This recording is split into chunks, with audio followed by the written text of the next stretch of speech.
Fantastic. Let me know where you are joining us from this evening.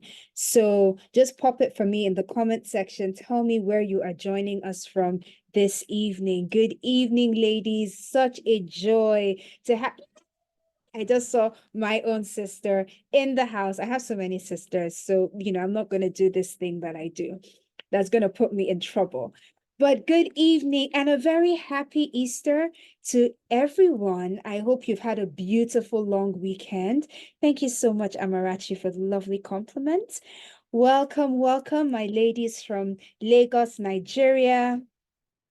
United Kingdom, Plymouth, welcome. Hi, Janet, Ghana, Angelina, lovely to have you.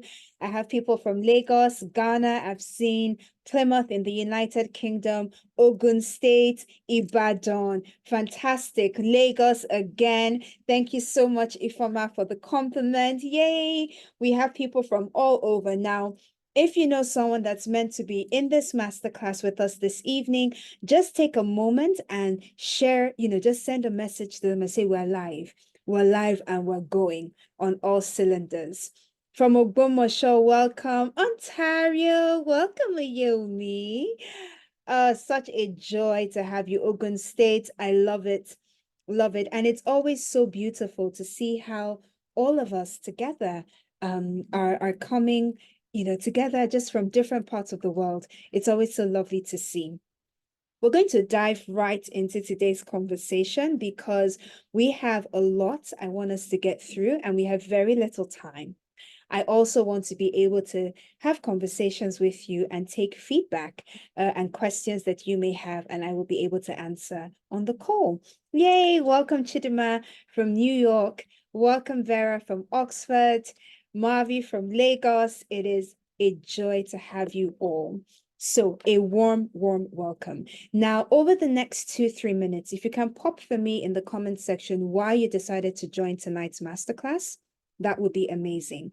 So just put it for me in the comment section. Tonight is all about the power of executive presence. So pop it in for me in the comment section and tell me why you are here today.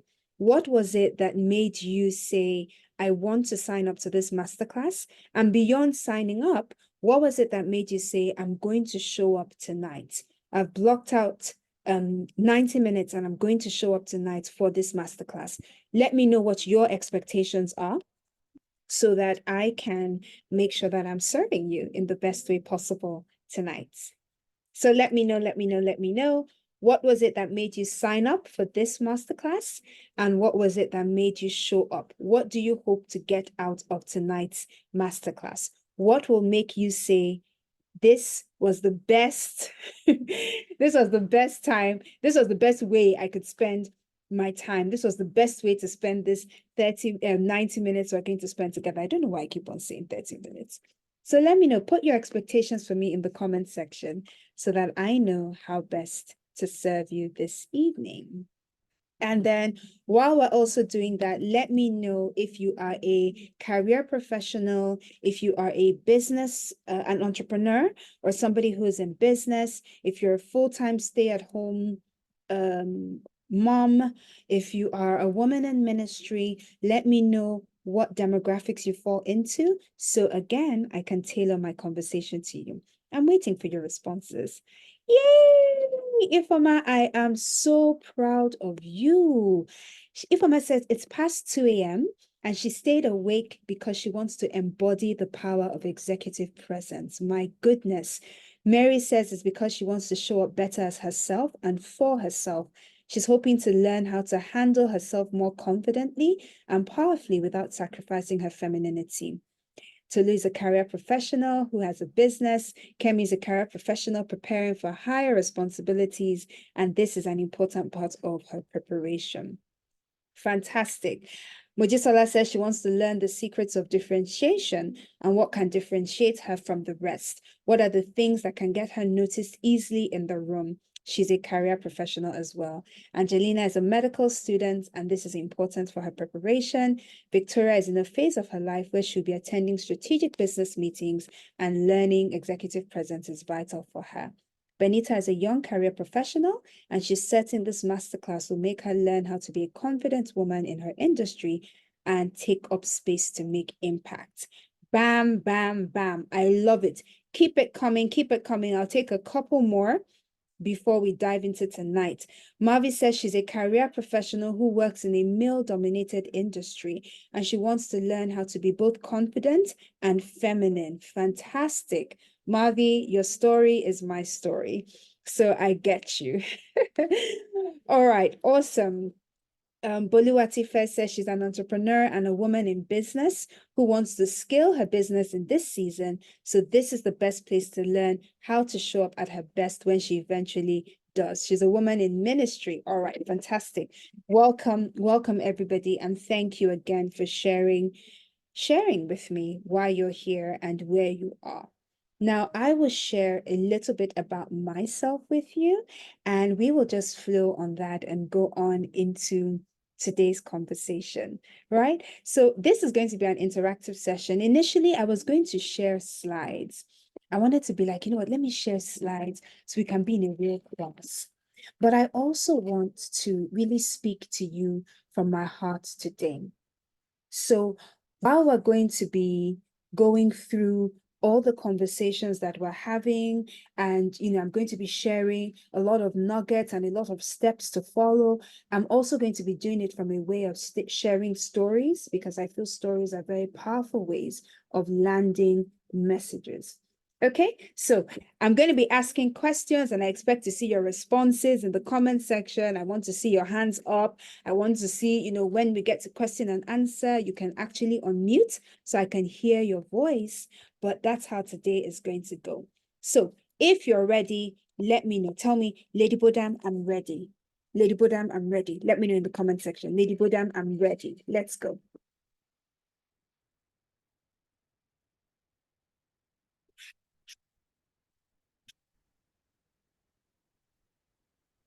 Okay. Okay. I need to have more people. Let me know. Are you really ready? Are you sure? Are you sure? I'm still, the energy level is still a bit low. You need to give it to me a bit more. Give it to me a bit more. Okay. All right. I see you. I see you. Let me take, okay. Aha. My people are really in. Fantastic. Everybody is ready. So I will start off by telling you a little bit about myself. Now, the way I like to describe myself is that I'm an elegant burst or elegant infusion of light into my world. So everything I do is around bringing light, bringing joy, and bringing elegance into the various parts of the world that I occupy. I am a marketing and branding professional. I have been building multi-million-dollar brands for over a decade, and I've been working in the corporate space for over 16 years now. I promise you I'm young. I just started early. I have a first degree in electronics engineering and a master's in mobile and satellite communications. So I understand what it is to be a woman in a minority, or rather a minority in your education or in your career. The first few years of my working life, I was one of very few women around the table. And in my first degree, I was the only girl in my class. In my master's degree, I was one of two women in the class.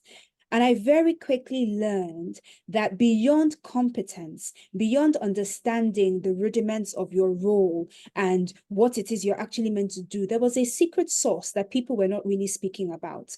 There was something that would make a woman walk into a room or a man walk into a room, and everybody automatically turns to look at that person. Everybody is saying, we just want to follow, glide in the direction this person is going, right? The person says something, everybody else just wants to agree with what that person is saying. That thing that we couldn't previously put a name to, that we just thought, oh, this person has essence. This person is just powerful. This person is just a leader. That thing is executive presence. And I've spent the past few years just unraveling what exactly executive presence is. And I myself have stepped into and embodied the power of executive presence. How does this play out for me, and how have I enjoyed what executive presence has got me, in addition to my competence and all the other great things that I do in my work? Since 2011, I have been headhunted for all the roles that I've enjoyed. I typically tend to enjoy a lot of recognition and leadership in not just in my corporate organization, but across all the various spheres of influence that I show up in. I am naturally looked to as a leader. I enjoy significant followership and influence, not just with those who I lead, but with those who also lead me. And this is what executive presence is. And that's what I now teach other female leaders how to embody and how they can go on that journey. So today's conversation is about the power of executive presence. Now, I'm going to talk for a few minutes about what executive presence is. Then I will take maybe for about 15-20 minutes at the end. I will take any questions you may have on either what I've taught or some of the things that you feel are important. Okay. Now, as I speak, I would love to see you agreeing with me, your comments, your highlights in the comment section, so I know that you're with me and you've not gone to pick out your clothes for the week. Okay. All right. So first off is, what is executive presence? When you hear this thing, executive presence, what does it really mean? How do you boil down this seemingly elusive thing that nobody knows? Executive presence. Oh, what does she have is executive presence. What doesn't she have is executive presence. There's a quote I like by this woman. She's called Sylvia Ann Hewitt. And since 2012, she's been studying the power of executive presence and studying how leaders can embody, especially female leaders, can embody executive presence.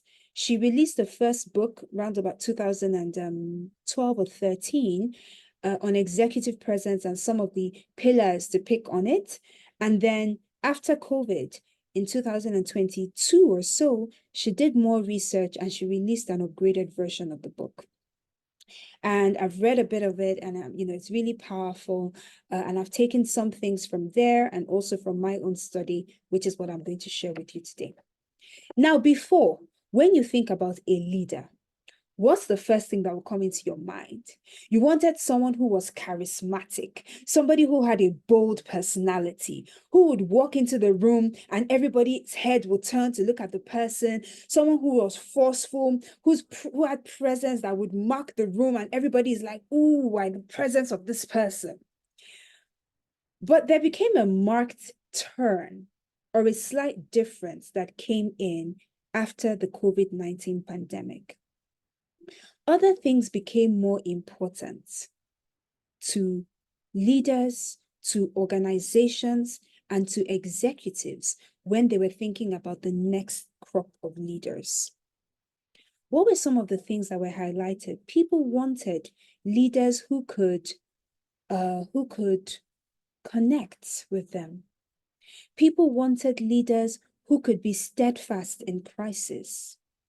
They wanted leaders who could be influential, who could learn, listen, pivot very quickly, right?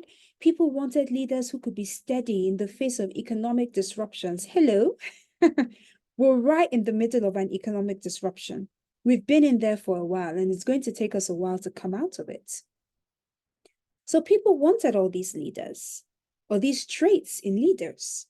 That what can be here, and what can you bring to the table beyond just charisma and beyond charm and beyond this powerful presence that just comes and marks the place? What other pivotal, tangible things can you bring to the table? Those things are what the new executive presence looks like. And that's what I want to share with you today. The name of the author is Sylvia Ann Hewitt, and the book is Executive Presence. So there are 3 universal dimensions of executive presence. And someone pop it for me in the comment section. Anywhere you hear executive presence, there are 3 universal dimensions you're going to think about. The first one is what is called gravitas. The first dimension of executive presence is what is called gravitas. Someone type that for me in the comment section. The second dimension is communication. And the third dimension is appearance. So you have gravitas, you have communication, you have appearance. Thank you, my ladies. I'm seeing you. So what is gravitas? Gravitas is the ability for you to, when you ask people, they're like, oh, it's your presence. It's how you show. What gravitas really is, it's how you communicate the authority of being a leader. Someone type that for me.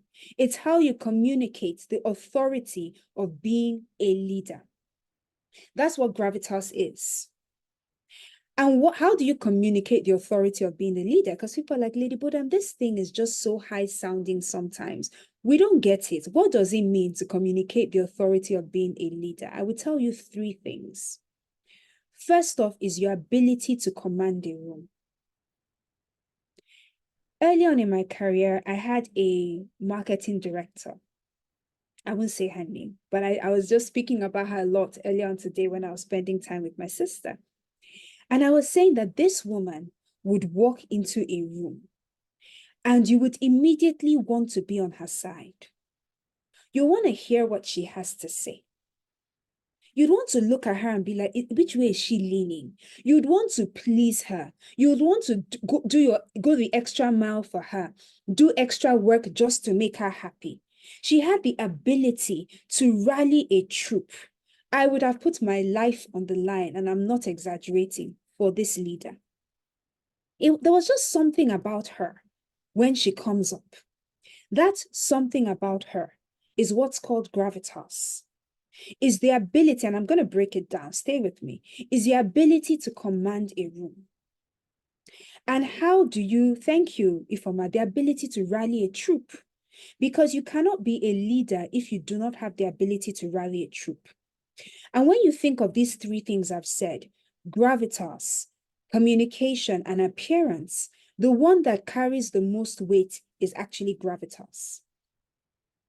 66 or thereabouts % of executive presence leans into gravitas. 67% leans into gravitas. 28% is on communication, and 5% is on appearance. Now, I know my ladies are going to be like, then Lady Bodam, why do you go on so much about appearance? Because before you get to gravitas, before you open your mouth to communicate, what we see first as human beings is your appearance. So that 5% opens the door for you to really cement the 67% of the gravitas and cement the 28% of communication. Okay? So what are the things to think about under gravitas? I'm going to share with you, and today it's a top-line conversation. There's a lot I want to give to you, but it's a top-line conversation because there's only so much I can tell you in 90 minutes. When you think about gravitas, there are 6 things to think about, and I'm going to try and delve into each of these six aspects. Gravitas, first of all, before I delve into the aspects, when you think of gravitas, I want you to think about projecting this aura of calm and competence. Do you know those people that project an aura of calm and competence? Nothing phases them, nothing shakes them. In the middle of a crisis, they are calm. Do you know a woman who was known for having this thing of gravitas? Margaret Thatcher. She was actually known as, I know they called her the Iron Lady, but she was the Iron Lady because she was unflappable. In the midst of economic downturns, in the midst of all that she had to go through leading the country at that time, she was unflappable. She projected this aura of calm and competence. That was Margaret Thatcher. Another woman closer in our time is Christine Lagarde, right? I hope I pronounced her name correctly. Angela Merkel is another woman who projects this aura of calm and competence. It doesn't mean their policies always work. It doesn't mean everything they set their hands to turns into gold. It doesn't even always mean that they are liked by their constituents. But do people see a leader when they show up on the stage? The answer is yes. Do you know somebody else that embodied gravitas? Barack Obama. He just showed up and you just felt at ease. You felt that, I don't know where he's leading us to, but he's going to lead us somewhere. Do you know somebody else that the world unequivocally says, embodied gravitas, Nelson Mandela. He projected this aura of calm and competence. Even in the midst of intense struggle, he wasn't ruffled. Even when his voice becomes more thunderous and powerful as he's delivering a strong point, there was just a calm and confidence about him. My question to you, ladies, is how can you project this aura of calm and confidence? Gravitas means that you have a high level of integrity and you demonstrate what is called courage.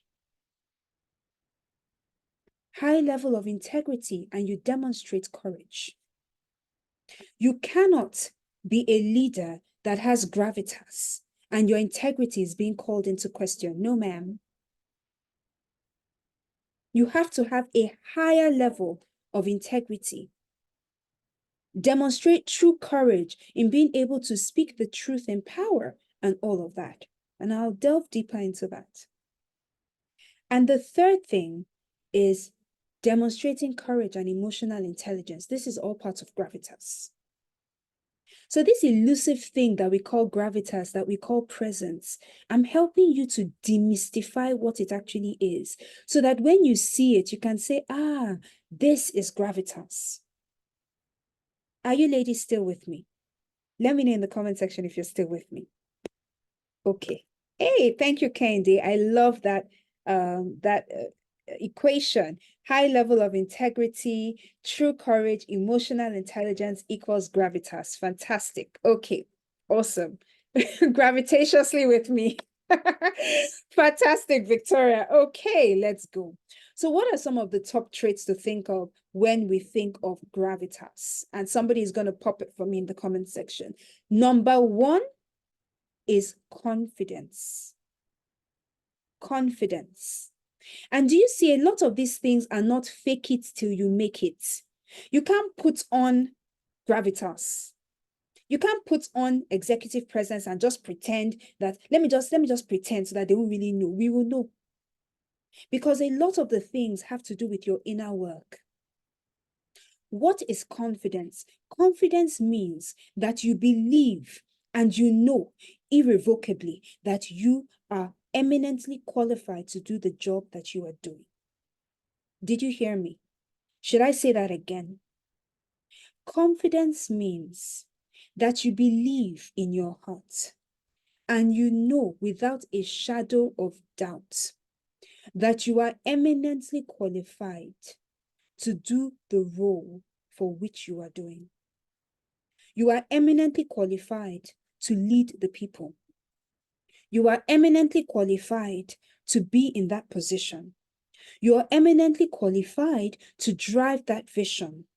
You're eminently qualified to build that business. You're eminently qualified to build the brands. Without a shadow of doubt, you have to believe in yourself. Because nobody else can believe in you if you do not show that you believe in yourself. Confidence is the iron core of gravitas. And I'm not saying that some mornings you won't wake up and ask yourself, am I really sure I know what I'm doing? Those days are there. But even in those days, you need to have your confidence pick-me-ups. And this is different things for different people. For some people, as they're getting ready in the day, they're saying their confidence pick-me-ups. You know, I can do all things, right? As you're getting your face done and putting on your lipstick, I was born for this. I was made for this. You're putting your powder on. I was created to do what it is that I do. I have the knowledge that I need. I can learn anything. I have a growth mindset. I can learn anything I'm required to learn to excel in this role. I'm called to influence people.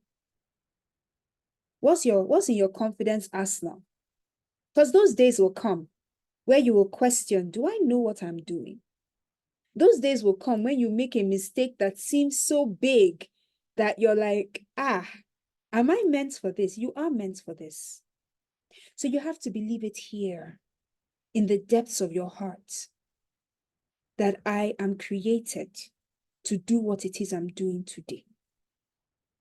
I'm created to do what I'm not here by accident. I'm not here because they didn't have somebody else that could do this role. I'm not here just because they were trying to tick a box on, female inclusion. And even if that's how I got in, guess what? The value that I bring to the table is so powerful and so weighty that they realize very quickly that I bring more to the table than just being a woman. And do you know the best time when this steeliness is forged is not when things are okay. This strength of character, this steeliness, this iron core is actually forged in adversity. Embrace your moments of adversity, sisters. Embrace your moments of adversity. Can someone write that for me? Embrace your moments of adversity. Leaders, true leaders, are formed not in times of peace. They are formed in moments of adversity. Yeah, embrace your moments of adversity. It's in crises that you actually find out or discover the core of your confidence. When you're able to surpass moments that were meant to break you, you emerge on the other side with a certain knowledge. Anybody know what I'm talking about? That this mistake that was meant to break me, I've made it through. You can't touch me. Can't touch me. Nah, nah, nah. Right? And I've had that many times in my career. So sometimes this challenge is in front of me and I'm asking, how on earth am I going to be able to surmount this challenge? Then I put in the hours, I put in the work. Sometimes I fail, I pick myself up again. I have my circle that can big me up and be like, you can do this. I'm speaking to my sister. She's giving me insight, speaking to my coach, all of these things here, pulling together something. Oh, let me know. Can you ladies hear me? Kemi says she cannot hear me anymore. So let me know if you ladies can still hear me. Yes, Coach Bodam, we can hear you. Thank you. All right. So Kemi might need to log out and log back in. Okay. Thank you, ladies, for confirming. Right? So when I get through this seemingly insane season, it does something to me. Because what I've communicated to myself, the very inside of myself, is Lady Bodam, you got this. Lady Bodam, you can do this. That thing that was hard, you just needed time. Can you tell yourself, what I need is time? I need time to do the research. I need time to delve deeper. I need time to go 5 questions deep. I need time to understand my industry more. I need time to build my brand more. I need time to read a few more books. I need time to find the best way to solve this problem. What you need is time. So think about it. I read a quote. I can't remember who said it now, but the person said, avoiding catastrophe may demonstrate competence, but handling catastrophe confers gravitas. Avoiding catastrophe may demonstrate competence, but handling catastrophe confers gravitas. So the next time something comes against you, be like, opportunity for me. Opportunity for me to confer gravitas. This is it. Okay, so confidence is the first big thing under gravitas, right? Let me know if you're still with me. I see a few people in the comment section. I need to see why you ladies still with me. Confidence is the first thing. And with this confidence comes your poise, comes your grace under fire. So are you one of those leaders that when things are going belly up, you become flappable. You just enter into the room. You're like, oh my goodness, I don't even know why things are like this. Why can't people just be anyhow? Then your team is looking at you. You too, you're looking at yourself. There's complete loss. You can't take any fire. As a leader, thank you, Tolilope. You share your notes with us after. As a leader, you're meant to be able to stand as a shield for those who you're leading. I'll say that again. As a leader, you stand as a shield for those who you're leading. You stand strong for those that are coming after you. If the place is on fire and the leader sits on the floor and starts crying, the place will burn down. But if a place is on fire and the leader says, all right, then, Ayola, get the fire extinguisher. Blessing, begin to evacuate the people from the upstairs building. Boluwatife, can you focus on the lower cadre of people? Get them out. Abisola, focus on wing A, evacuate that side. Hey, look, I don't know. Adenike, get more fire extinguishers. Akpewe, call the fire services. That's the role of a leader. Then when everybody is safely out, and you've either been able to save the building or maybe you saved the lives and the building burned to the ground, you can now sit on the ground and cry and say, I did everything I could in the privacy of your room.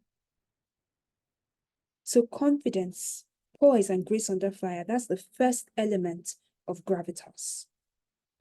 The second element of gravitas I'm going to speak about today is what is called decisiveness. Decisiveness, your ability to make difficult decisions. Oh yeah, Victoria. I don't know why so many people want to be leaders. It's a high calling if you want to be good leaders. But I'm going to tell you a secret shortly. So stay with me.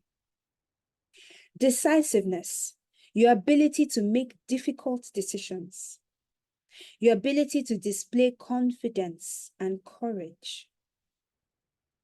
Your ability to impose a direction and take responsibility for it.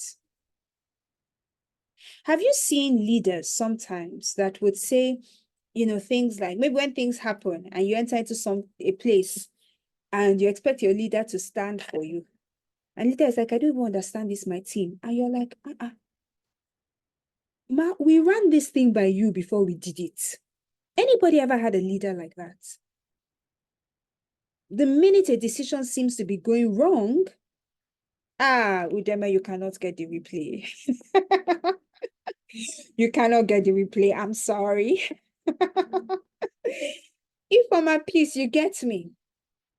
You have those leaders that you've aligned, but the minute it seems like the things are going wrong, they throw you under the bus. Exactly, T. They're like, this is my team. I don't even understand the way they go. I don't even understand the things that they do. And you'll be thinking, but I consulted you. But you were aware every step of the way. Look at that. So Lord Pelumi says that's her last MD. And one thing about being a leader is you have to look back at who led you. And what did you not like about the way that they led you? What did you not like about the way that they led you? And how will you not propagate that in your own leadership going forward? So decisiveness, it's how you show teeth. It's courage to say that this is my decision. I remember at work, you know, and I tell stories. Something happened last year and I had to cancel an event that we were meant to do. And I remember going in to see my line manager and I said, look, I've looked at it, I've observed it, I take responsibility, we're not ready. This thing is going to fail. I want us to cancel it. And she says, oh my goodness, you know, are you sure? Is there no way? I said, there's no way. I don't want us to do it. Let's cancel. She said, okay. A few weeks later, I was chatting with my MD, my managing director. And, you know, he mentioned something and I said, yeah, that's why I said we should cancel that event, that we're not ready. And he said, you're the one that said we should cancel? I said, yes. We said we should cancel. He said, really, talk to me. And, and I talked and it was okay. Then I told him, when we're going to do it again in February, this is the length I want us to take. He said, I don't agree with you. I said, okay.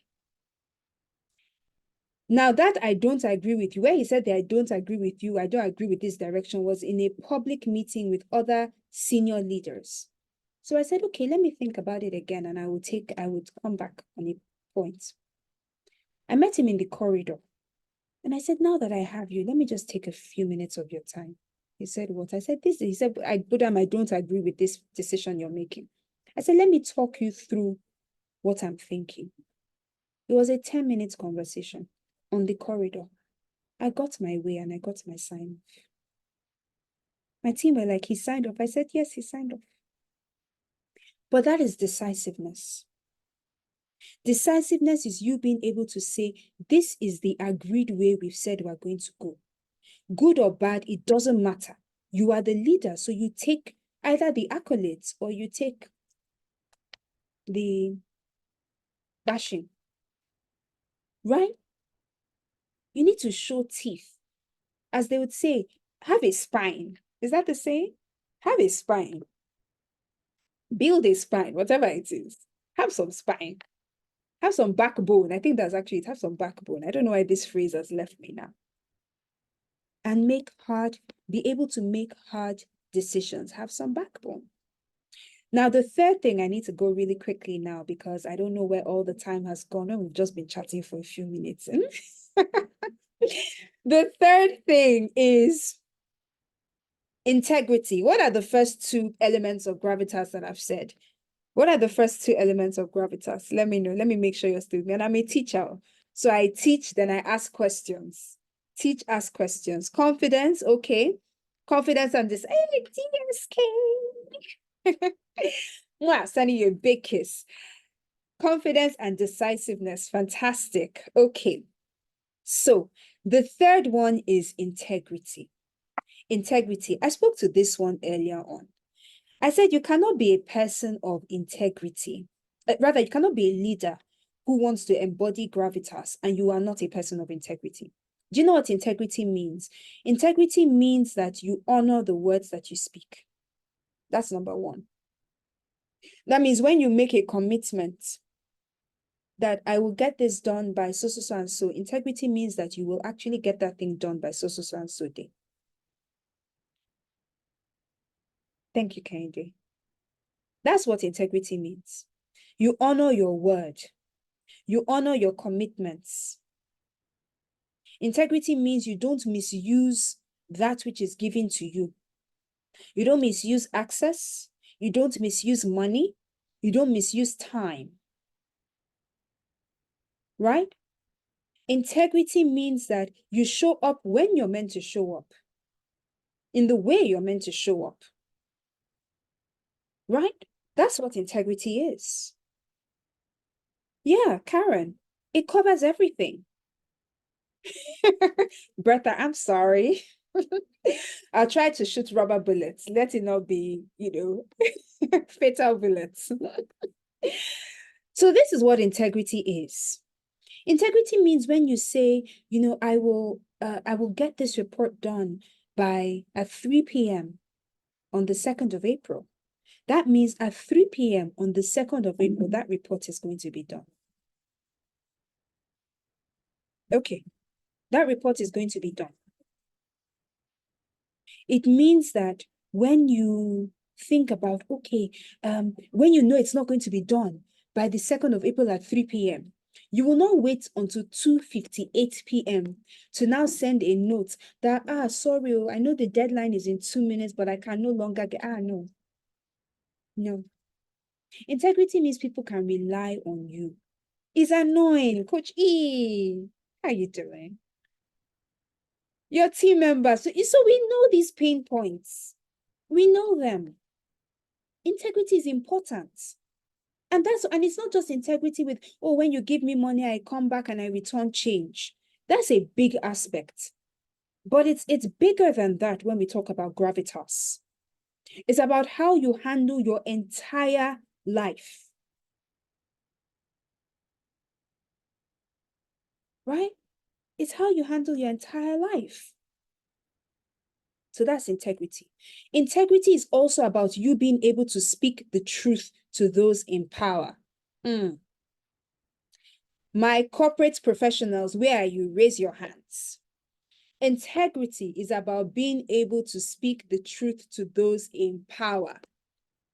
And what this means is that you cannot be a yes man. Because my MD said it, I don't agree, but he's the MD, so if that's what he feels like doing, that's fine. Akpewe, it's hard. But when you're building executive presence, it's a hard thing. Being a leader, not just of today, but of tomorrow, it's a hard thing. It doesn't matter if they want to hear the truth or not. And when we come to communication, I would speak a little bit about that. It doesn't matter if they want to hear the truth. Your responsibility is to speak that which you actually believe. Again, with wisdom, again, with understanding, again, with tact and diplomacy, and with respect and honor and all of those other things. But you have a responsibility to speak truth so that you're not a double-sided man. You're with your people and you're like, these leaders, they don't know what they're doing in this organization. They just do as they like. Who even makes decisions? They can't make it in life.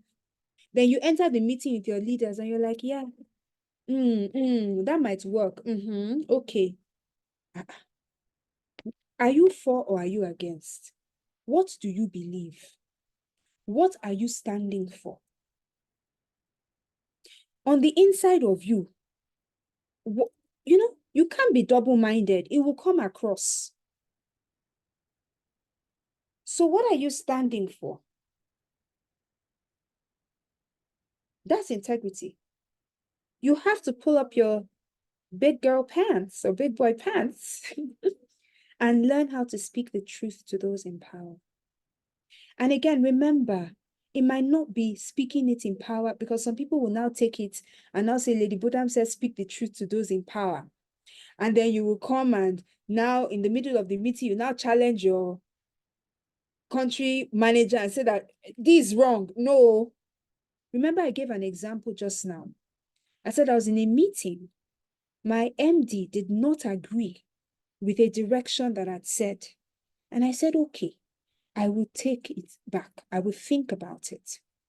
Then I met him in a one-on-one context where I was able to express more fully my views, why I landed where I'm landing, where it is I feel I'm going, pros and cons of that decision.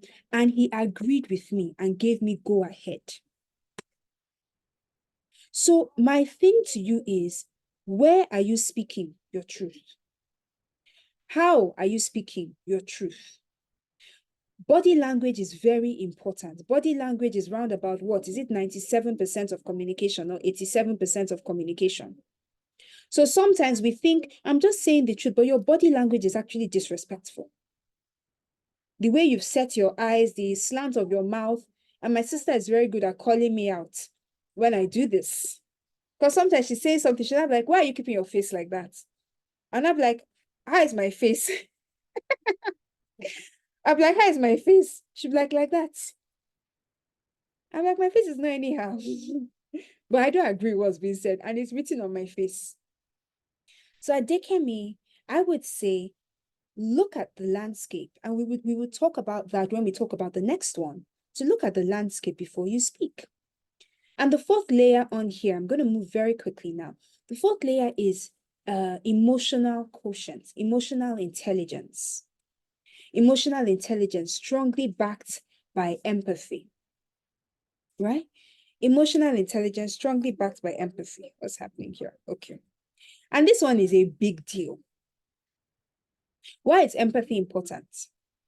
Many years ago, in corporate organizations, for example, in businesses, for example, there was a prototype of what, or a stereotype rather, of what a leader looked like.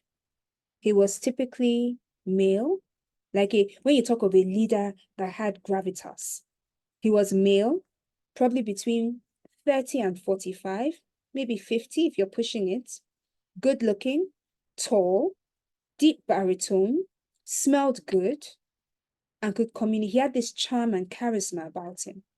That was the typical leader dimension.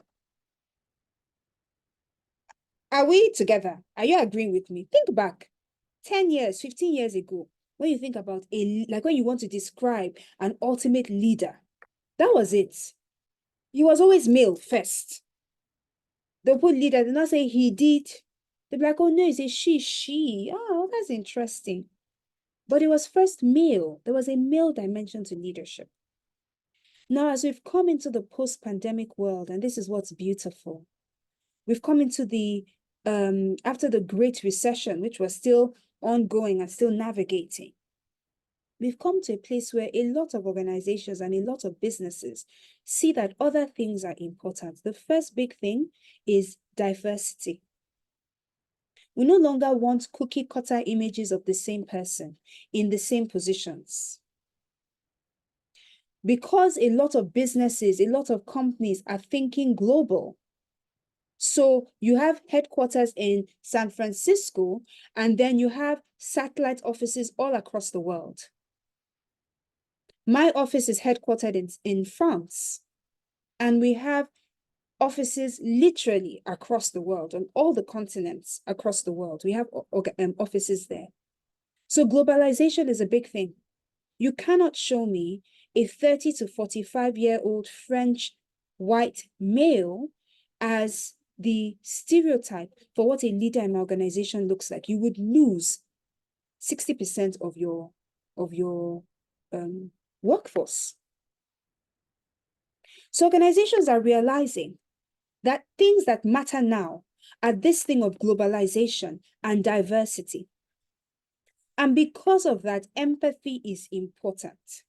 Because empathy means being able to see life through the viewpoint of another person. Empathy means I may not be in your exact situation. I may not know what it is to be a 20-year-old girl in 2024. I may not know what it is to be a mother of 6 children. I may not know what it is to be a man. But I can see life from your viewpoint. I can position myself to say, okay, let me even try and understand life from your lens. That's empathy. And when you have empathy, it's what builds trust in leaders. So this whole idea of emotional intelligence, a first big pillar under that is this thing of empathy. The second thing is your ability to read a room. Your ability to read a room. To know and understand, when you enter into a room, to understand, is this the time? Who should I show up as in this room? What are the underlying tensions and currents in this room? What's the body language of the people I'm about to present this idea to or have this conversation with? And then you adjust flexibly, depending on where you are. Right? Are you ladies still with me? So we have that. Empathy, flexibility, which now builds trust. Being able to read a room, being able to understand the body language of different people, to see how are they, even as you're talking, to be looking to people, are they listening to me? Are they following me? Okay, I sense resistance. Let me go at it from another way. I'm in the middle of brand planning sessions at work. So it's a busy season. So the other day, over the last week before the holiday, I was presenting brand plans for 2 of my brands. So I did for the first brand, and the conversation was intense. I don't understand, and I have many new senior leadership, not many, I have 2 new senior leaders who have joined. So the process is also new to them. Explain to me this, what is this? I was talking this way, segue this way, bring out the charm sometimes, bring out the fact some other times, all of that. Okay. Then I had the second meeting on Thursday last week for another brand. And it was such an easy conversation. Why was it easy? Because I took some of the learnings from the first conversation I had on Tuesday. Understood this is what this new senior leader likes to see when you're presenting. These are the words that calmed him down. Do you understand? I took all of that and put it into this presentation on Thursday. Do you know the presentation that was meant to be, I think, 1.5 hours, maybe we finished it in 45 minutes. Everybody was agreeing with me. Whatever I presented there, and I'm smart, but honestly, I don't really, let me blow my trumpet. I'm good though, but am I really the They were just following me. That, yeah, be going. We're with you. I'm like, and we can do this and we can do that. And don't worry, this is going to be tweaked to show this. And the numbers over here, because I understood what was now important to this senior leader who was dictating the tone of all the other senior leaders. So even somebody that had queries, he didn't ask at that meeting. He messaged me after and said, can you explain this and this to me? I said, yeah, let's have a conversation. We explained, he said, I get it now. I am aligned. Let's go. This flexibility is what will set apart many leaders from others. Your ability to understand how to read a room and to adjust accordingly. Thank you, DSK. Right? Okay. The fourth thing, am I on 4? What number am I on? Am I 4? Am I 5? Let me know if you've been paying attention. I'm on 5. Okay, DSK, I'm on 5. The fifth thing is what is called, it's like you're on 5. The fifth thing is what is called reputation. Reputation. And reputation is super important. Reputation is important because before you step into the room, there's preconceived notion about you. Do you know this? Let's even leave work for a minute, even though I'm talking about work. But let's leave work for a minute. Do you know that before you show up to a date, there's preconceived notion about you?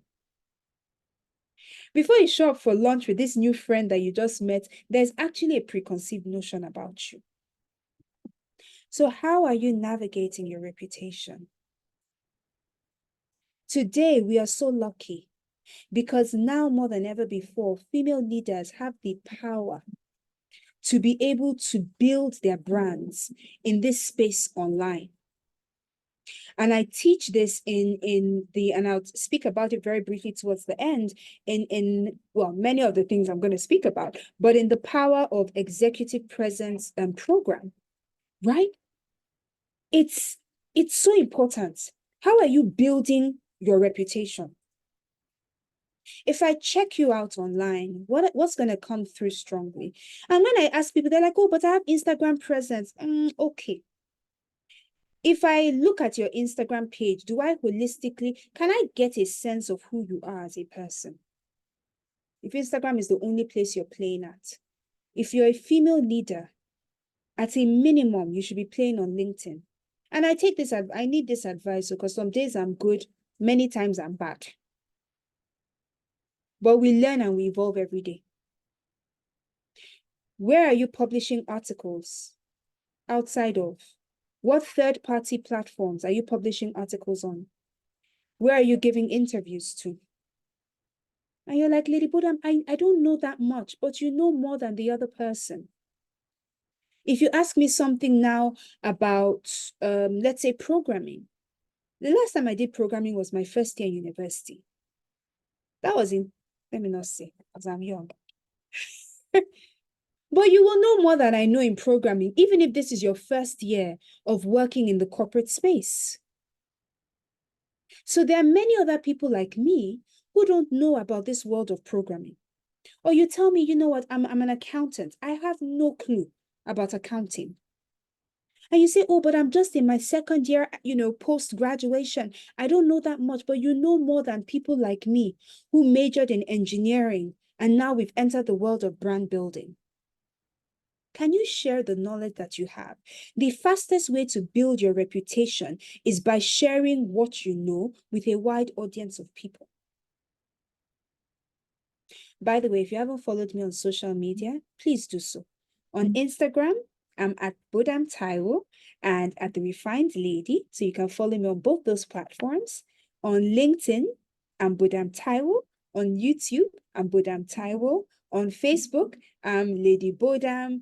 On Twitter, even though I'm never there, I'm Bodam Taiwo. On Threads, I'm Bodam Taiwo. What do you notice about what I've just said to you? Anybody notice anything about what I've just said to you? Is the consistency of, thank you, Demet. Thank you, DSK. The consistency of my name. Yes. I'm Bodam Taiwo everywhere. Between Lady Bodam and Bodam Taiwo, everywhere. Some of you on Instagram, you're sexy kitten 527. I have nothing against you being sexy kitten 527. But is that is that what you want to be? Sexy kitten 527. Then even your even your email account, your email account will now be sexy kitten 135. You now want to meet with a serious leader. They're like, let me email you after. You now, yeah, sexy kitten 125. No, now. Can you purpose today, if you're still team sexy kitten 125? Can, can you quickly open Gmail with your first name and your last name? Quickly. You know, all these funny spellings, funny intonations. Why? Imagine if I now told you, then when you now want to spell your name, maybe I'll say, oh, it's Bodam. My Instagram is at Bodam Taiwo, right? You now be you now be asking, I'll not say, oh, it's not Bodam, it's Beau Bodam or BOH hyphen DA. Why do I want to make life so complicated for myself? And then what happens? The table is standing on one leg. I say, let's break it. If it's still on one leg, I've not done my work. Let it actually shatter. Do you understand? Or maybe I'll say it's Bodam ___ 55. Have you seen those kind of? I'm like, what occurred? You that you have popular names. So it depends. Now, I don't know what, maybe you now use a number qualifier, or maybe you use first name and last name and something, right? But the answer, Chidima, is not sexy kitten. The answer can never be sexy kitten. Ever. Sexy kitten cannot be an answer. Just take it. What's occurred? Just take it for, let's settle that one. Sexy kitten is not there. Can someone, in fact, if I see you outside and I'll be like, sexy kitten, you say is not the answer. That's our code to know your tell. In fact, let's actually put that on social media after. Sexy kitten can never be the answer. Right? And a way to build your reputation is that because you have to be consistent. You have to be consistent. So if I'm looking for Peace Akindoyin, but Peace is sexy kitten on Instagram, then on LinkedIn, she's Peace Akindoyin, then on TikTok, she's underscore pies dot AK. Then on, I don't know, random things. How would I ever find anything that tells me who Peace Akindoyin is? And this is why I'm consistent. That's why you have to be consistent as a female leader that's bringing up this thing of reputation. We need to find you before we can even know you. And Bodam Taiwo everywhere. The most that you see is Lady Bodam on some, Lady Bodam on the other. Who are you? He says sexy kitten will not be you. Sexy kitten is not anybody on this call. And paraventure, you were sexy kitten before you came in here. I believe that you have changed. We will now find you by your real name. Okay. So that is I was about to say that's sexy kitten. Look at the problems. That is reputation. And the final thing under Gravitas is this thing of vision and charisma. Vision and charisma. What is vision? Vision is your ability to see a preferred future. And not just see that preferred future, but to be able to communicate that preferred future to others. Is your ability to see a preferred future and to communicate that preferred future to others. Someone should help me put in the comment section all the various aspects of gravitas that I've spoken about so far. Let me know what it is. Now, this thing about vision, what makes it important or critical now more than ever before is that this preferred future that you've seen must be backed by data and by evidence. Remember, we're still speaking about being female leaders who can build gravitas, which is a key aspect of executive presence. So we have to have vision for a preferred future, but it must be a vision that is backed by data and backed by evidence. I think you've missed something with blessing. There's something I spoke about that's not on there. Even me, I don't know what it is. Reputation. Reputation is what's missing in your list, blessing. So someone should help me put the new, thank you, Aderin Sola, or Aderin Shola. I'm a Yoruba girl, and you know, this is horrible every time I do this thing that I just did. But okay. So reputation. All right. Is what it is. Thank you. Okay, great. Coach E, I think my daddy is on this call. So let it not cause don't cause family problem for me. Ah, ah.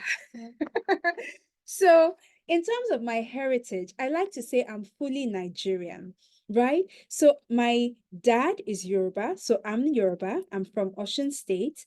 My mom is from Cross River, which she's from the northern part of Cross River, from a little village called Bansan. And then I was born in Jos in Plateau State. So I embody West, South, and North in my own opinion, and I'm fully Nigerian. I need to now find a connection with the East so that when I'm telling this story, it is holistic and I speak about Abdias can one Nigeria. There we go. That's why I believe so much in this nation. Okay, so that's it, right? Confidence. We've spoken about confidence, the power of confidence, grace under fire. We've spoken about you having this iron core. Thank you, Ifoma. I have a daughter and a mentee named Ifoma from the East. It's complete. I agree. It's done. So confidence, this iron core belief in yourself, in your abilities, and in the fact that you're there for the job, all the things we spoke about there. Decisiveness, making a decision and sticking to it. Integrity, speaking the truth to people in power, to those in power. Integrity in terms of access, time, money, all of those things. We spoke about emotional quotient, emotional intelligence, being able to read the room, empathy, all of that. We spoke about reputation. If you don't remember anything else I said about reputation, remember that sexy kitten can never be the answer, right? Sexy kitten can never be the answer. So if you don't remember anything else on reputation, that's what you remember. And then we've spoken about vision and how you have to see a preferred future and, you know, really have this future backed by evidence and backed by data. All right. Now, before I get into the last two things I'm going to speak about, I want to share with you a few things that are very close to my heart. Now, I mean, I have many things that are close to my heart, but in particular, I want to share a couple of ways that you can sort of connect with us after today and that you can really follow some of the things that we're doing. Now, I've spoken a bit about my sister, what it is that, you know, that she's doing, all the great, you know, how we talk a lot.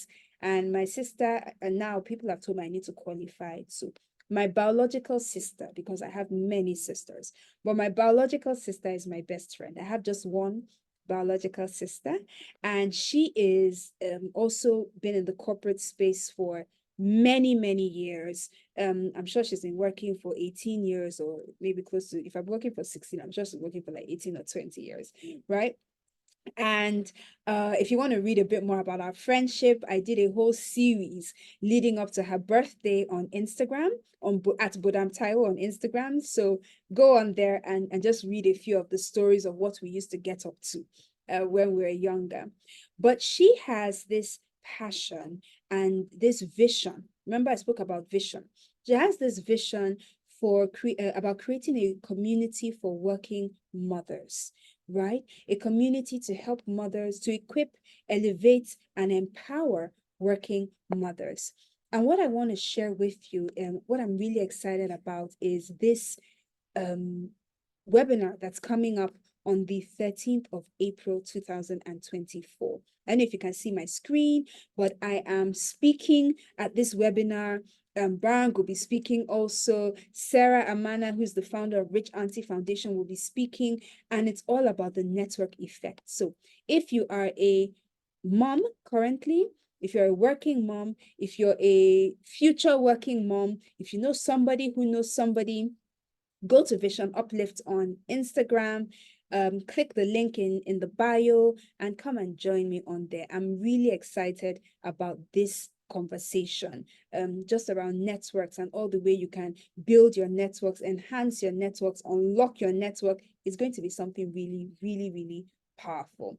So let me know. Go to Vision Uplift on Instagram, and then let me know. So every working woman obviously can hop in. So far as you're a working woman, thank you for the webinar. So far as you're a working woman, you can comment, and I believe it's free entry. So think about that level of value for free. So come on in, Vision Uplift. I cannot wait to see you. And then we will speak more at the webinar. We will speak more about a live event we're going to have in Lagos, Nigeria. So hurry up, go and register.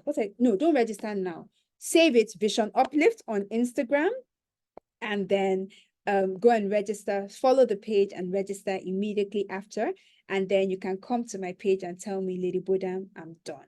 Right? Second thing I want to share with you now, Barang and I have a vision, and a lot of people have been saying this. Something that we have really working for us is our sisterhood. And we've evolved from being just sisters to being friends, really good friends, to being vision partners. I mean, she's one person that we call each other. We're sharing visions for a preferred future. She's challenging, I'm challenging, we're pushing, we're celebrating. And we realize not a lot of women have these spaces where they can just share with other sisters and build with other sisters. So Barang and I have come together to create what we call the Bloom Circle. Look, ladies, I'm so excited about this one because it's such a joy. It does me somehow, this one, right? And the first one we're going to have is on the 18th of May, 2024. It's a physical event right here in Lagos, Nigeria. And it's a safe space. It's a brunch and networking event. It's a paid event.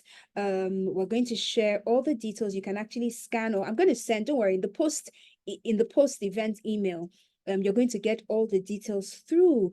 But what is really exciting to this about me is what has worked for Barang and I. We are going to distill the wisdom that has worked for us and use it to empower you so that you can also build your own network of sisters. Right? I couldn't have done life without Barong. I couldn't, it's just not even, it's not possible. I'm here with her. Those not in Nigeria, Ola Akpalumi, maybe it's time to pray. I think, and I'm going to let the cat out of the bag. She's going to beat me later. But I think we might be in one other country before the end of this year. We might be in one other country before the end of this year. So you really want to I don't know, release your faith. You can send us tickets. If you send us tickets, we can come to where you are. Traveling is not an issue. Visa, we got it on lockdown. Right, we should come to UK, Dubai. Look at all the countries. Okay, so let's see. But I think all things being equal, we should be in one other country before the end of this year, and we will let you know once we have the details for that. But in the meantime, save the date, 18th of May, 2024, 10 a.m. to 1 p.m. in Lagos, Nigeria. Then on the 13th of April, it's going to be a virtual event, and you can join us from anywhere you are in the world. Okay. All right. Oh, yay. I'm seeing us in the comments section, but you're distracted by the beauty. I don't know how to democratize that one. That one is courtesy of Mr. and Mrs. Abiodun Taiwo. Oluwapelumi, let us see what happens to those of you who can't make it. Okay. What God cannot do cannot be okay. So we have a Lagos location, which will be given to all registered participants, and it will be in VI. You'll be in VI in Lagos. So very central if you're in Lagos. All right. Okay. So let's move back to where it is that we are. So remind me, what are the 6 aspects? We're talking about gravitas. What are the 6 parts of gravitas that we've been speaking about today? You are welcome, ladies. 6 parts of gravitas. Add it to your calendar. 13th of April, webinar. 18th of May, live event, Lagos, Nigeria. Add it to your calendar now, now, now, now. Talk to me. Six aspects. Six. This is how you know it. 6 aspects of gravitas. Thank you, Kende. Confidence, decisiveness, integrity, emotional intelligence, reputation, and vision. C'est bon. I'm also trying to learn French. I've been on this journey for a while. Duolingo is tired of me, but we move. Somebody say we move. All right. Now, the second pillar and the second and third pillar, I'm not going to speak to in so much detail because Tara, you've passed me. I'm no longer your Duolingo partner. I left for a while. I came back. Duolingo now did a broadcast to all my contacts and said, Bodam has returned after 4 months. I just thought, oh my, must you show my shame to everybody? What is this? And I had people messaging me that welcome, welcome back. All right, so the final 2 aspects I will touch on very briefly, but remember I mentioned earlier, maybe now is a great time for me to talk about it before I wrap up with those final 2 aspects. There are 3 things or 3 ways that I feel that I may be able to serve you best. Now, what I've just shared with you today is just a tip off the iceberg of what life can be, right? And maybe let me share my screen and show you this particular web page that I've pulled together. I'm going to share my screen and show you so that you see, because it gives me such joy. So can you see my screen now?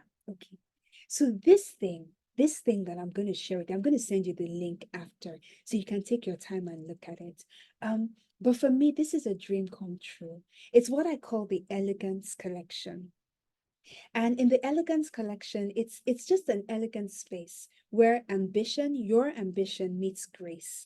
And here I'm on a mission to equip female leaders just like you, so you can thrive authentically, you can lead with ease, and you can enjoy what we call holistic success.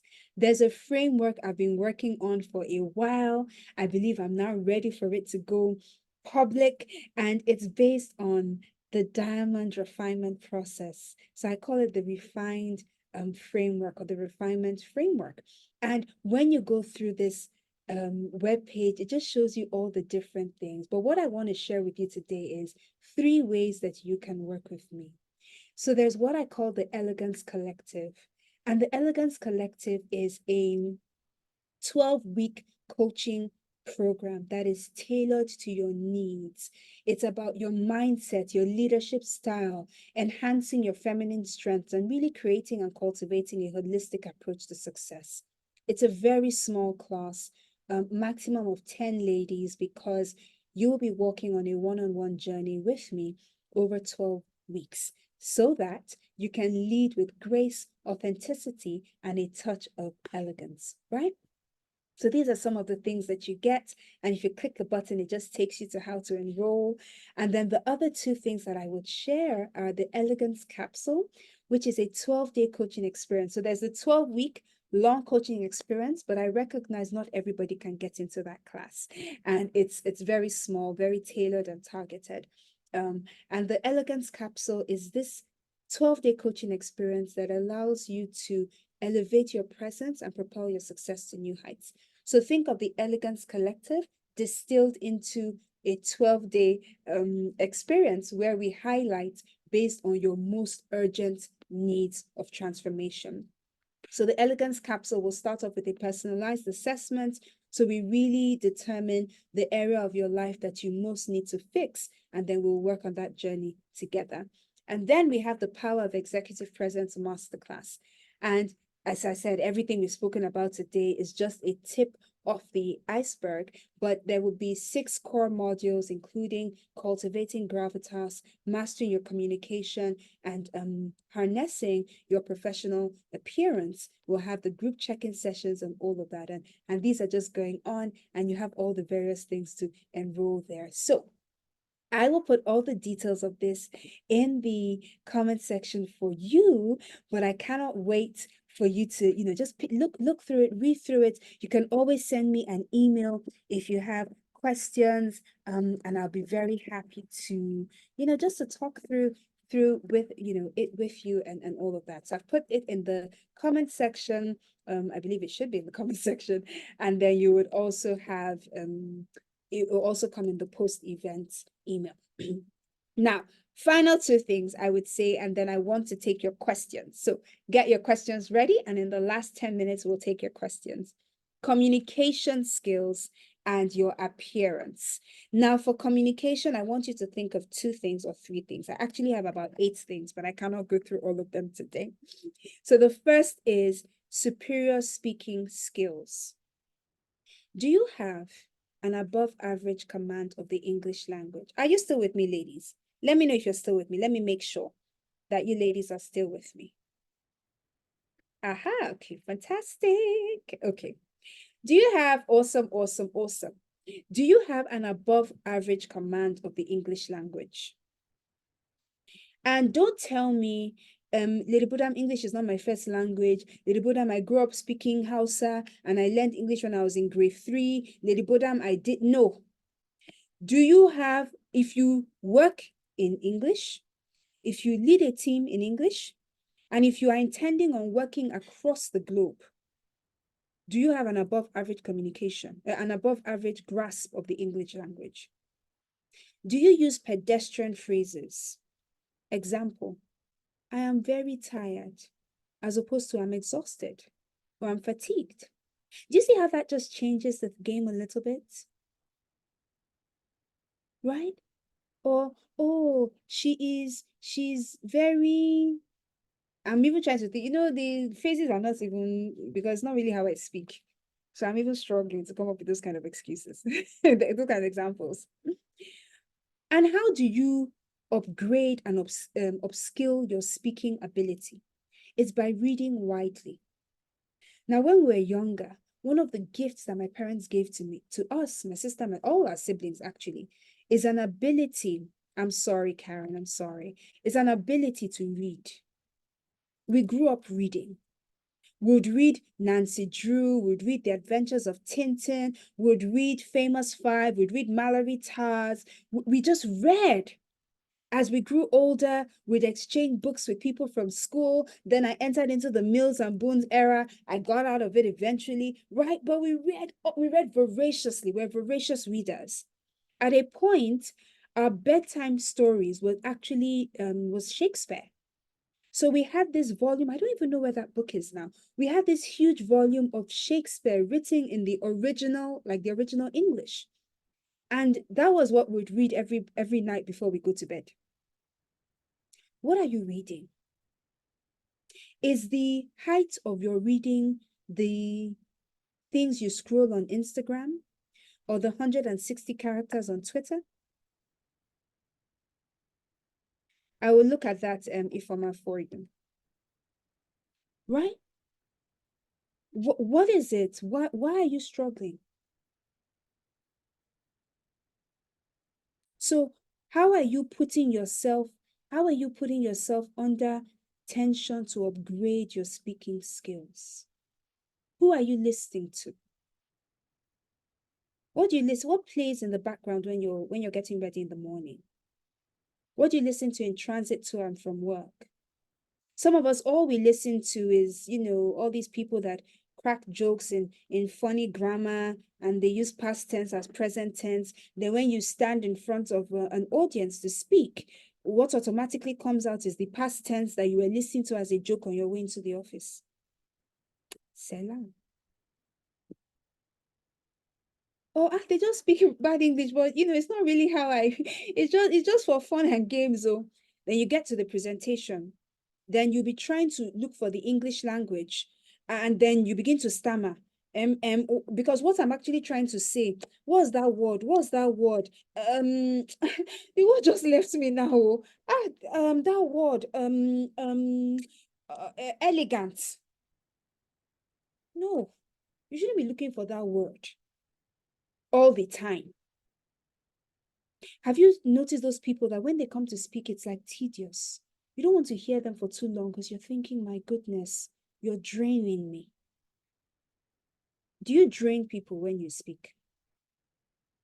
Okay. Other things that we speak about, and I will teach this in detail when I go into the program, will be things like use of body language, how to command a room, how to command Zoom. Do you know that there are some people that have Zoom presence and there are some people that don't? So there's some people that you watch them online and you just really want to disembowel yourself without anesthetics because you're thinking to yourself, any more of this and I will commit I would die. And then there's some people that you can be on it 3 hours, you don't even know time has passed, you just listen to them and listen to them and they can go on and on and on and on. It's a skill. And like every art form, it can be learned and it can be perfected. Okay. Final thing. Oh, Chidima, thank you. Let me take a moment and blush. Let's take a moment and blush. Thank you so much, Ayola. Thank you. So the final thing I would say is appearance. Appearance. This big smile is my blushing smile because you guys are distracting me. I can be distracted. Thank you. So the final thing is appearance, and then I would take a couple of questions before we wrap up for tonight. The one thing I want you to think about in terms of appearance is think polished look and grooming. I'm not going to speak about your size. I'm not going to speak about your height. I'm not going to speak about how, whether you're wearing a suit or not wearing a suit. What I want you to think about in terms of appearance is polished and groomed. Today it's a holiday and I'm wearing this Ankara, it's a long dress to the ground. And before I came on, I was asking my sister earlier on this evening, I was like, I don't know, should I change? But I also want to showcase diversity and show that you don't always have to be like in a serious attire, but you can always look well groomed and well put together. I was in a mentoring session, I think it was on Saturday evening, with the ladies of the Future Forward Female 25 Under 25 awardees. And I was sharing with them, I said, I did my face at the beginning of the day. And I wasn't going anywhere. I was going to be home all day, but I did my face anyway. When you think of grooming, when you think of appearance, when you think of polish, again, there should be a minimum level of expectation that I have when I come in contact with you. A friend and her husband came to my house a few weeks ago and they didn't tell me they were coming. So when they got downstairs, they just called me like, oh, Bodam, we're just passing by. I want to say hi. I'm like, okay, give me a few minutes. Let me pop down and open the door.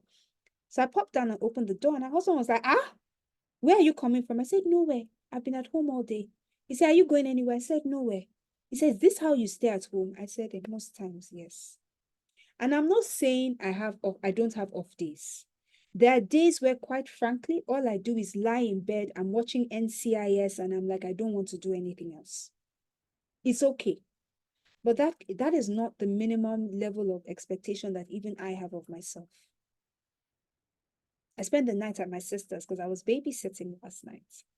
And I woke up this day, this morning and, did everything, finally got dressed to head to my house, and I quickly did my face. So this face has been on here since morning. What does that do? It removes the burden of me having to do certain things. And even on days when I don't do as much, when it's just eyeliner and lip gloss or whatever it is, the point is, are you well put together? What does it mean when you're well put together? Do you know what you're communicating to me? You're communicating to me that you're a person that can be trusted. You're communicating to me that if you can take the little time to pull yourself together, I can trust you to take the little time to pay attention to detail in my business, in my corporate organization, in ministry, whatever it is. It means that you're communicating that the same way you can take care of yourself, you can take care of those that you lead. That you have finishing and staying power, that you have power of consistency. Do you see what this tiny thing of appearance actually communicates? It communicates to people that you're a sound professional. Why? Because human beings actually make a decision about your competence, your character, and what it is they think about you in the first 7 seconds of meeting you. What can you say in 7 seconds? All that stuff I spoke about communication, all the stuff I spoke about gravitas, what can you really pass across in 7 seconds?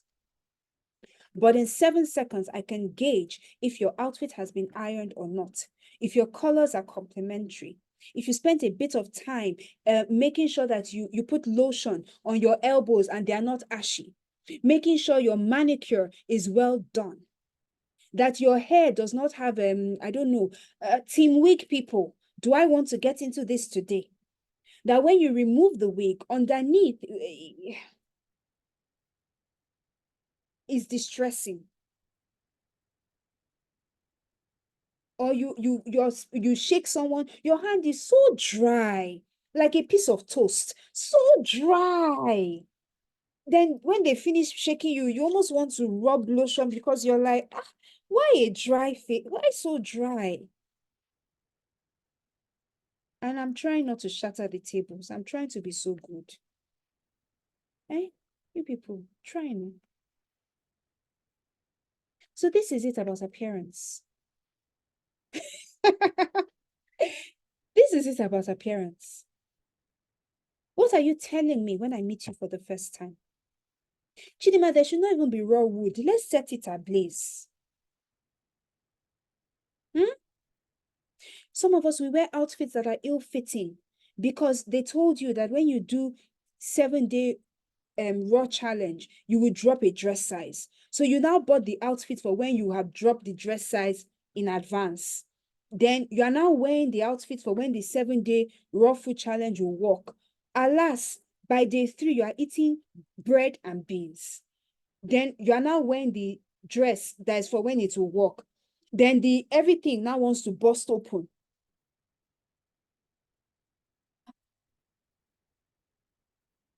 And if you have issues with wellness, you speak to Coach Esiaha. It's distressing. Or maybe you want to show that you're a leader, you're a woman, then the V of your, see, somebody is not even telling me, don't speak again. You want to put something in my throat. The V of your top to the organization that you want to go and present as a serious person. Then the V of your top is down here. Then your slit is up here. Then you want to sit down.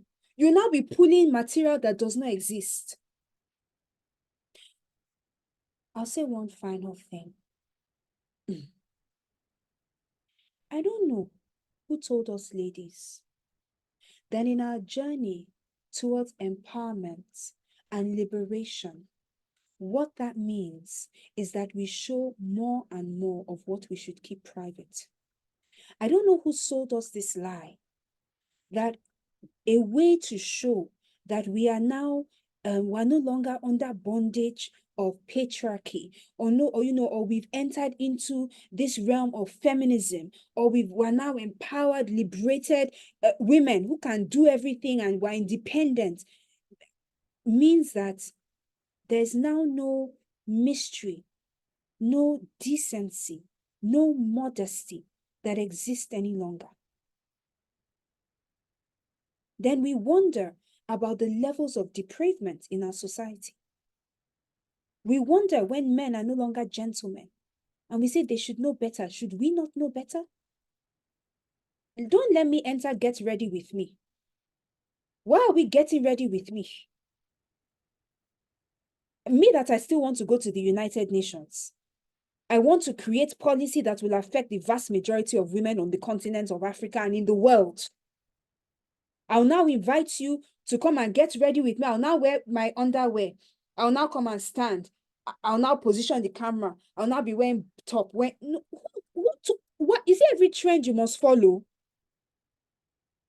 If that's what will get you to follow me on Instagram and to get you not to follow me, you better don't follow me. Do you not have a minimum standard of expectation for yourself? Do you not have self-respect any longer? There was the other trend they did one time that the lights will be blue or be red. You now be dancing in the red light in an outfit that looks as if you are just somehow. They're not people, leaders of tomorrow, female leaders, people that are meant to be doing great things. They all entered into, they were now dancing in the red and the blue lights. What's the difference between somebody that does not have anything and you? Let me tell you how I know that you're a woman of substance. Is that when you stand in a room, it is beyond your body. Your body should be the least attractive part of you. And I'm saying this as a woman that is extremely attractive. And I'm not even being shy. I'm not even trying to be shy. I'm an extremely attractive woman. More fine gone. I'm actually really, really attractive. Have you seen me? I'm beautiful.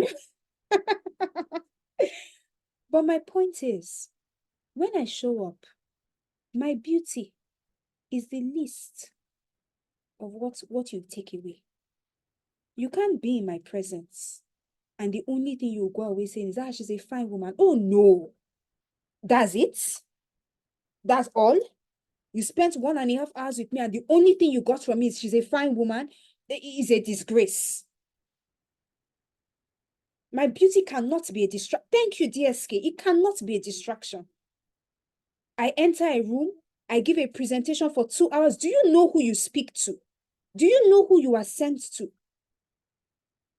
This whole thing we say, it's the rise of female leaders. It's time for female leaders to take their place. You cannot take any place if you do not respect yourself.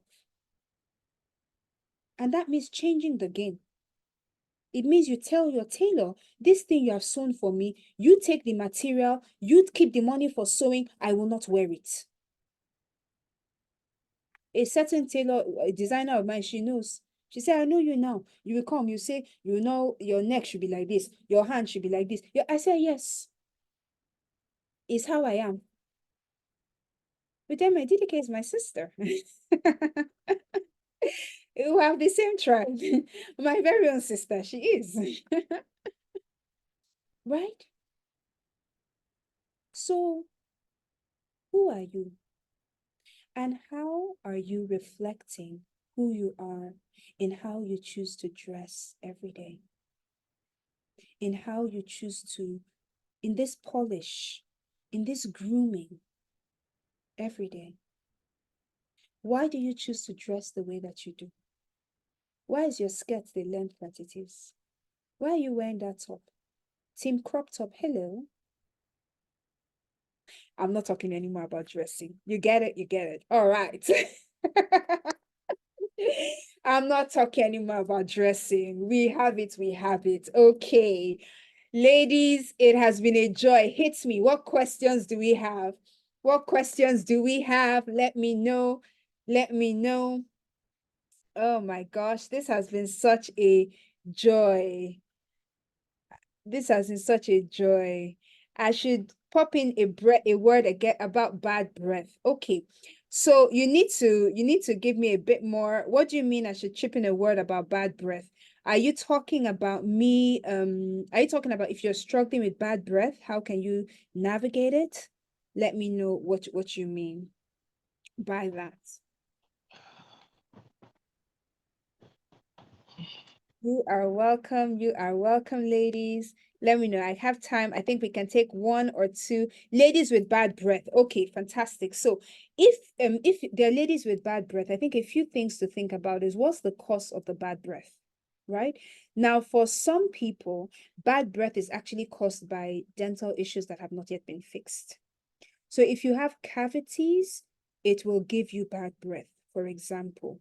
Okay, so you need to go and see the dentist to say, hey, I have cavities. Do we get it filled? Because what causes bad breath? Usually bacteria. Hmm? Bacteria in the mouth. So, okay. Oh, I understand. I understand. Okay. People are unaware that they have bad breath. Aha. How do you help them out? This one, honestly, it's very it's a very thin line. Oh, let me not lie. It's a very thin line, and it's very it can be very sensitive, because while we want to help people, we also don't want to break the spirit of people. So there are some things we can do. Number one, you can offer mint. Maybe you'd say this is your CSR project, always to have Tom Tom, and you make it a duty to offer Tom Tom.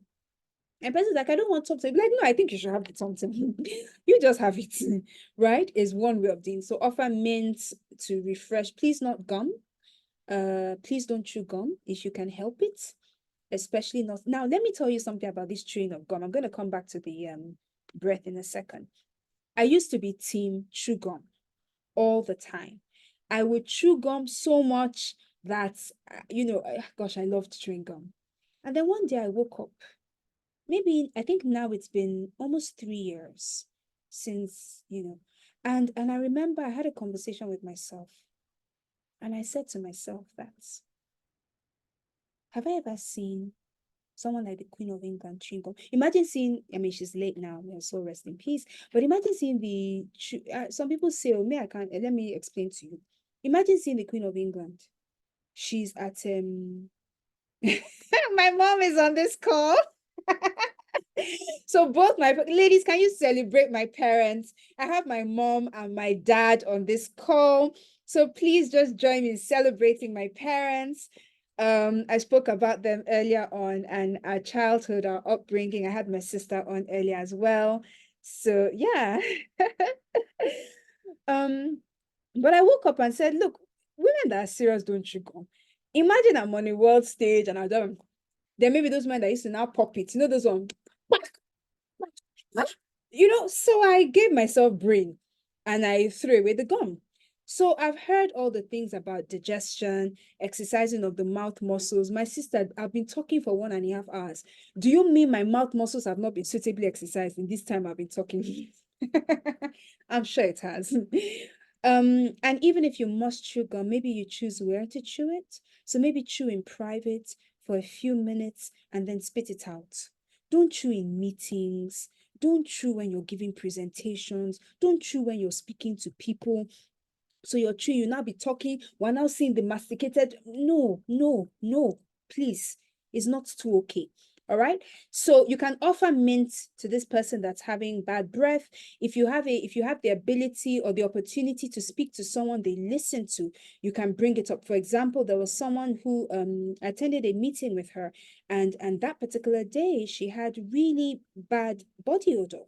It was so bad, and this was such a high profile meeting.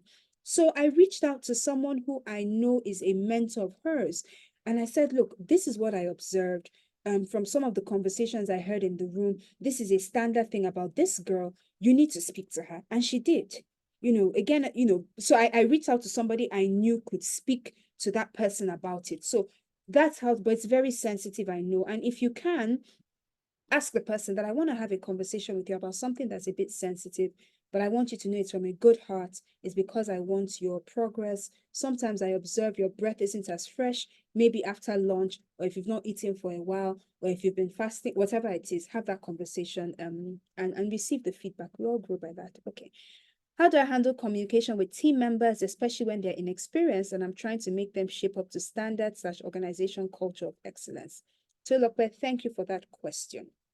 Now, one of the things I would say is when we lead from a place of empathy. So first off is, are you leading by example?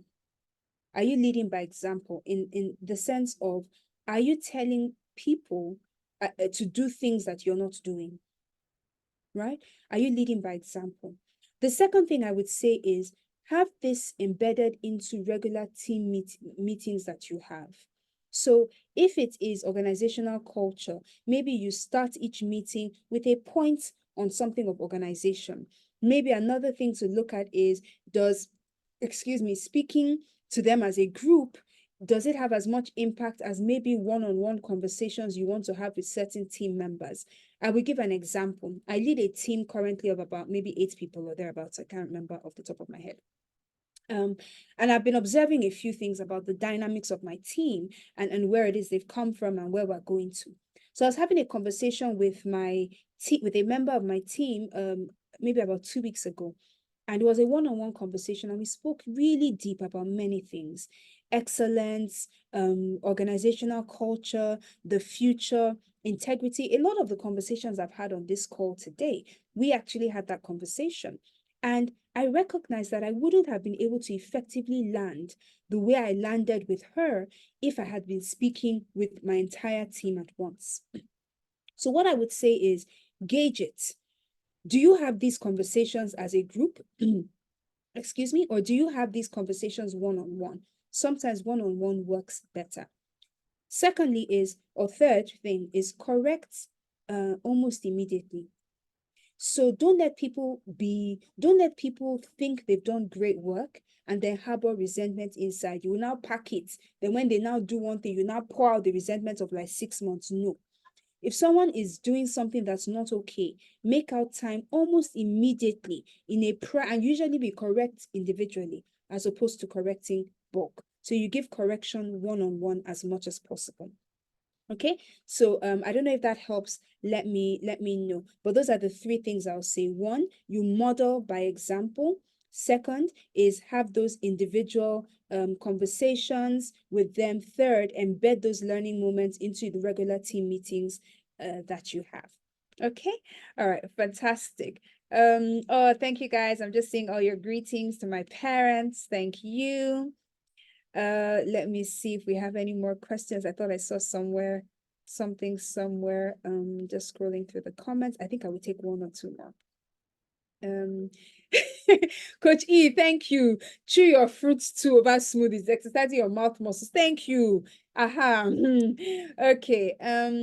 Final question or final 2 questions. All right. How can we build decisiveness?